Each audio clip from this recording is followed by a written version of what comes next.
آپ پاک پتن شریف گئے ہوں گے حاضر حضرت بابا صاحب کے، وہاں ایک دروازہ کھلتا ہے جی جی، تو بعض لوگوں کا اب جنتی دروازہ اس کو کہتے ہیں، تو دوسرے جو فرقے کے لوگ ہیں وہ ہم پر اعتراض کرتے ہیں کہ رسول اللہ صلی اللہ علیہ وسلم کے سارے دروازے ہیں حرم شریف کے، وہاں کوئی دروازہ جنتی نہیں ہے،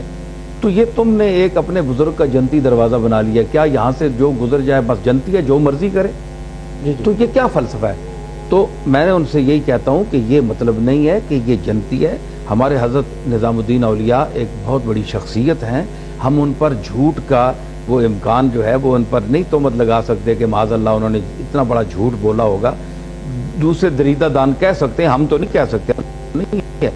تو اتنا بڑا شخص کہہ رہا ہے کہ میں نے رسول اللہ کی زیارت کی، بابا فرید کے اس دروازے پر کھڑے تھے اور وہ فرمایا کہ من دخل هذه الباب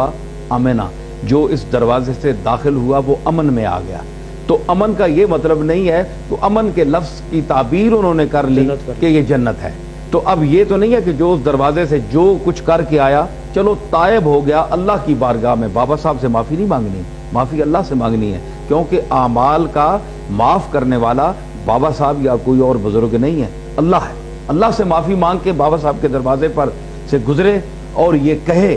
کہ میں آج سے بابا فرید کا طرز عمل اختیار کر رہا ہوں، اے میرے مالک مجھے معافی دے اور میں اس دروازے سے گزر رہا ہوں اور وعدہ کرتا ہوں، بس اللہ اس کو جنتی بنا دے، وہ ٹھیک ہے۔ اقرار کی میں ان سے یہ کہتا ہوں کہ اب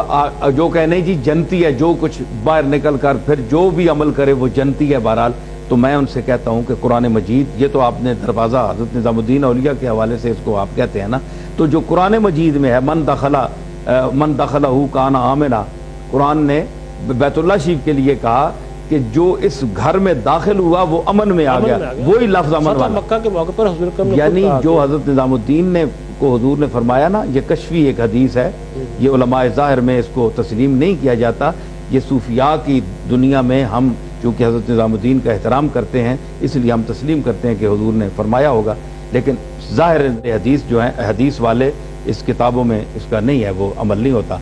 تو یہاں بھی لفظ آیا کہ وہ امنا، کہ من دخل هذه الباب امنا، جو فرید کے اس دروازے سے داخل ہو گیا وہ امن میں آ گیا۔ تو قرآن مجید بھی کہتا ہے من دخلہ کان آمنا، جو بیت اللہ میں داخل ہو گیا وہ امن میں آ گیا۔ تو اگر بیت اللہ میں داخل ہو کر کوئی شخص حج کر کے بعد میں وہی چوری چکاری کرے، بدکاری کرے، فسق و فجور کرے، دنیا کا ہر برائی کرے، تو کیا وہ جنتی ہوگا؟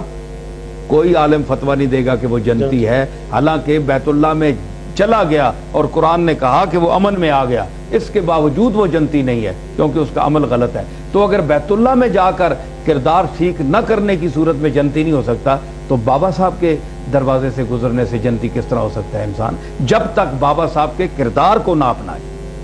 بڑی محبت پیر صاحب۔